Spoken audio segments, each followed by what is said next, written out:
I'm Adam Watson. I'm Julian Watson. This is the Dark Slayer Mafia Power Hour. Today we're taking a look at Wild Thing issue number 1, The Daughter of Wolverine and Elektra. Did you know that Wolverine had a daughter? No. Can you tell she's Wolverine's daughter on the cover? Yeah. Yeah, it kind of looks like it'd make more sense for her to be Wolverine and Psylocke's daughter than Elektra's, though. Yeah. Yeah. Have you ever read any MC2 comics before? Yeah. Which? Spider-Girl. Okay. So, do you know what this line is? The children of the Marvel superheroes. Yeah. There was a What If issue that debuted the MC2 universe, right? Right. A year or so later, Marvel signed some sort of deal with Walmart where they were going to get like manga-style digests into their stores, right? Right. Now, where they went wrong with those is they released them as full issues that were made to be full issues and then shrunk down to digest. Oh. Marvel can never figure out how to make anything mini-sized. Yeah. Like, you don't start off with something like that. You make it something that's 3 to 4 panels to begin with, or at the very least, re-letter it. Neither of those things are anything they did. It's like, the older you get, the harder it is to read smaller lettering, right? Right. And yeah, they didn't do anybody any favors with that. No. But the MC2 universe actually stuck around for a while past those digests being a thing at Walmart. Because fans didn't want to let go of Spider-Girl, basically, right? Right. Wild Thing, I think, only went 6 issues. Oh. But she first appeared in J2, if I recall correctly, which is the son of Juggernaut. All right. So she appears in a couple issues of that. Yeah. Oh, before we open it up completely. What do you think of the cover? I like it. Yeah? Yeah. Would you pick this up based off that? Maybe. Okay. So it starts with some sort of wrestler ironing his cape while he's watching TV. Oh, he is Thor, isn't he? Yeah, he has. Yeah, he has Mjolnir. Yeah, except it's like a more... I'm pretty sure this action figure they used is a wrestler, though. That's not a real person, right? I don't think so. It may not be an action figure, though. I'm confused by that ad now. It looks I always like thought it was an action figure. I never looked that closely at it, though. It looks like a small setup. Yeah. So... I don't know. That ad's confusing. Yeah. Yeah, so this is written by Larry Hama, who is known for writing G.I. Joe and Wolverine. So it makes sense to have him be the writer of this. Yeah. Penciled by Ron Lim. Inked by Al Williamson. Colors are by Tom Smith. Letters by Jack Morelli. So it starts with... What is her name exactly? Rena. Starts with Rena being slapped in the back of the head by some bitch at school. They got to play the whole, like, Peter Parker, Spider-Man trope with every single character in the MC2 universe. Yeah. I don't know that it works with every single one of them. No. Also, she has horrible hair. Yeah. She is the daughter of Wolverine, so... She's also the daughter of Elektra, though. Yeah. So, yeah. The guy that was with the girl, turns out he's not a punk ass like his bitch girlfriend. And he wants to get the blood off her head because, you know, she whacked her in the head with a locker. Yeah. That's a real bitch move. But she already healed from it because, you know, she's Wolverine's daughter. She's got a healing ability. Yeah. And then, right after they go outside, somebody starts screaming help. So, the one thing I'm going to state about anything in the MC2 universe, they created these comics to appeal to kids, right? Right. And I'm not going to say they didn't do that to any degree. But when you read these, don't they come across as appealing more to people who love Silver Age comics? With the cheesy dialogue, the cheesy setups. Definitely. Yeah, don't get me wrong. I love the MC2 universe comics. But they are definitely selling themselves more to older fans who love the Silver Age than anything else, in my opinion. And then they put this ad in. I don't remember what Levi's 2 are, but this ad does not make me want to know. Why is he doing an I love you symbol? and doing those eyes at me. I don't like that. So yeah, we get a goofy ass villain beating the shit out of the principal and kidnapping the girl who was just picking on Rena. Huh? Very Spider-Man Silver Age setup going on here. I think that's supposed to be the chauffeur because she's a rich girl. Oh, you're right. Yeah. He is the chauffeur. Yeah. He's the one who showed up to pick her up in the limousine. Yeah. Yeah, this guy just looks like he should be an old Spider-Man villain. Yeah. He might be, for all I know. It's not like I know them all. Yeah. Yeah, and then Rena ducks behind a bush and changes into her costume. Now, I'm not trying to critique her as a human or anything, right? All right. But these windows up here have people that can see down there. Yeah. Like, you know, if she wants to be exhibitionistic, I think she should probably wait until she's not a high schooler. That seems a little wrong to me. Yeah. But also, she's not going to hide her secret identity very well that way. No. So, you know, just saying. But this is when we first get a look at her costume. And it's a takeoff on Wolverine's brown and yellow one with a little bit of Elektra thrown into it. Not much, just a little bit. Yeah. What do you think of it all in all? It's just like Wolverine, female Wolverine outfit. Yeah, I actually like it. I think it looks good. Alright. Yeah. This is a character that I kind of wish they'd bring into the main Marvel universe. We have all the other kids of Wolverines. Why not one that's a little bit more lighthearted? This, it's kind of a fun one. Yeah. So, in any case, the roller skate bandit guy blasts her with a concussive force and then takes off. Oh, Thrash Bandit, that's his name. He is the goofiest goddamn villain. Yeah. And then we get a really cool drawing of Wolverine. Yeah. And a Chips Ahoy ad that does not make me want to eat Chips Ahoy. No. And then the guy who, do we know his name? He starts driving what they call the limo. It just looks like a Mercedes SUV to me. But, sure, why not? He doesn't want to drive, though, because he's only got his learner's permit. I'm not trying to critique her once again, but this guy has a learner's permit. And she's hood surfing on his vehicle. How the hell is he supposed to see where he's going?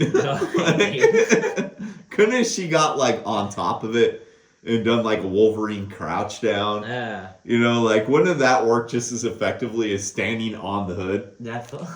She's a dangerous hero. Yeah. So yeah. Then the bad guy calls up the girl's dad and tells him that he wants $10 million for the release of his daughter. And the dad tries to negotiate and give him $20,000 in stock options and $10,000 in cash. That is a good use of a CEO right there. Yeah. Then Wild Thing catches up, jumps off the hood of the SUV, misses, and somehow ends up on the back of this car. I'm not sure how she did that. I'm also not sure how she landed on a blue car and backflipped off a green car. Yeah. Somebody was not paying attention editorially there. No. But then she psychic claws the guy right in the head. Hence the reason why I said she seems more like Psylocke's daughter, Yeah. I know in an earlier J2 comic, though, she states that Psylocke taught her how to do that. Yeah. Her aunt Psylocke. So I do think it's kind of cool that she doesn't just literally have whatever Wolverine's powers are. She's got the healing factor, but she doesn't have his bone claws. That does work, Yeah. But yeah, he then just tosses the girl that he was going to get money for. He's a bad villain all in all. Yeah. But she's easily caught by Wild Thing, who just totally broke this windshield. Yeah. So, I know it's because I was a glass glazer that I care about what they do with glass, right? All right. But I was one for 20 years. I've seen every single way you could possibly break glass, right? Yeah. I don't know that I've ever seen it from somebody jumping off of the back of something, bouncing, and then landing on. I don't know that I've seen that. but I've seen baseballs hit him, seen baseball bats hit him, seen all that shit, right? And let me tell you something. The force of this, her foot goes through there. Yeah. This is laminated glass. It's not indestructible. And despite the fact that you want to think it holds up under any conditions, it doesn't. No. Things do, in fact, go through it. And her foot would have caved that windshield in at that point or gone through, like, create a hole. Whatever the case, she just took out the driver. She's a dangerous hero. Yeah. Three Musketeers ad. You like that at all? No. I actually kind of like the ad. I just don't like the candy. Yeah. So she causes a big old car accident. They're trying to claim that it's the villain, but I know better. And then he escapes without paying a toll, which this guy really cares about. Just in time to have the cops pull up and tell him to give them his license and registration. That's the parts of this where I'm like, they're really going for a Silver Age vibe. Yeah, and then Wild Thing just kind of calmly rides back to school with these other kids. Like, that's so bizarre. Yeah. Did you read the little strip right here? Oh, I didn't even realize. Anytime you read a Marvel comic from this era, you should always read these little strips. They're very funny. Alright. The Bishop ad, does that work on you at all? I hate the lettering, right? Yeah. But I will say this is probably one of the best X-Men comics to come out during this era. Oh. This is actually a super good title. Alright. Yeah, so then they get back to school, and Wild Thing disappears, but then Rena mysteriously appears. I like that Ron Lim pays attention to Wolverine's height. Yeah. There's so many comic artists that draw Wolverine as like 6'10". Yeah. When Ron Lim draws him, he actually looks like a short guy. Yeah, and I like that. Yeah. Yeah, so then they take off on his motorcycle, and it turns out that the girl who bullied her thinks she's pretty cool now because she's got a cool dad.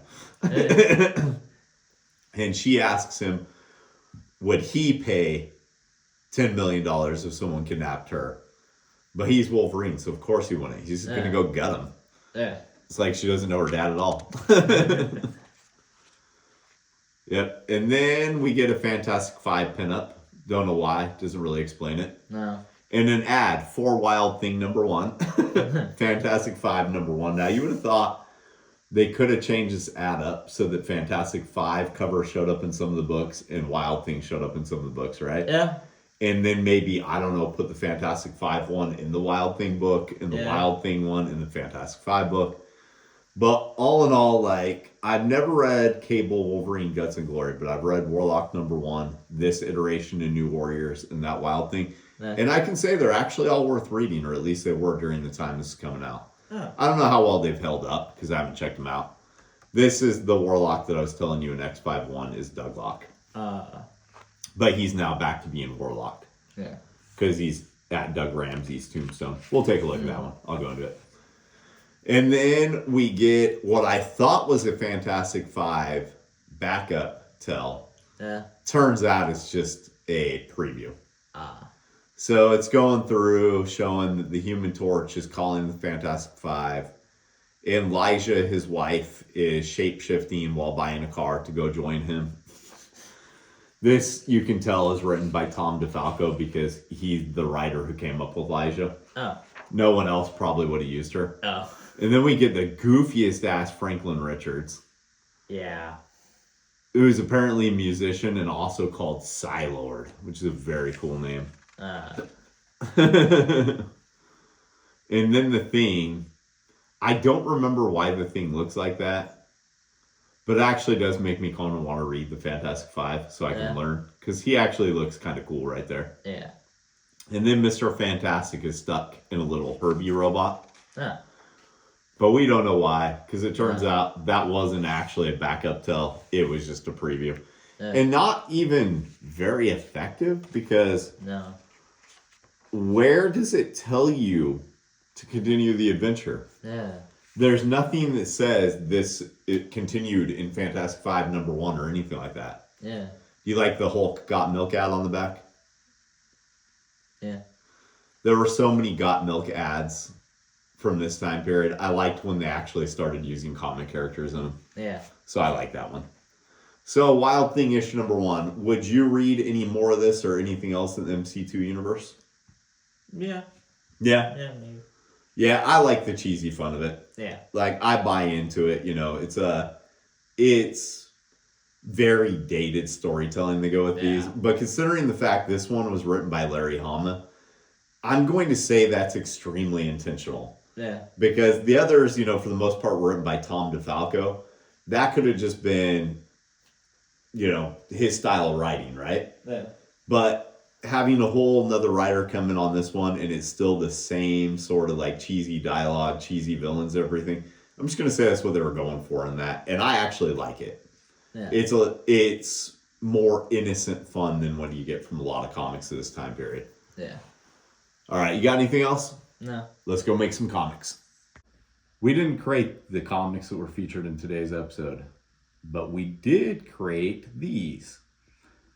Check out Ghost Assassin in the Cards and the Chihuahua Who Flew Away mini comic, both of which were written by me. The Chihuahua Who Flew Away was illustrated by me.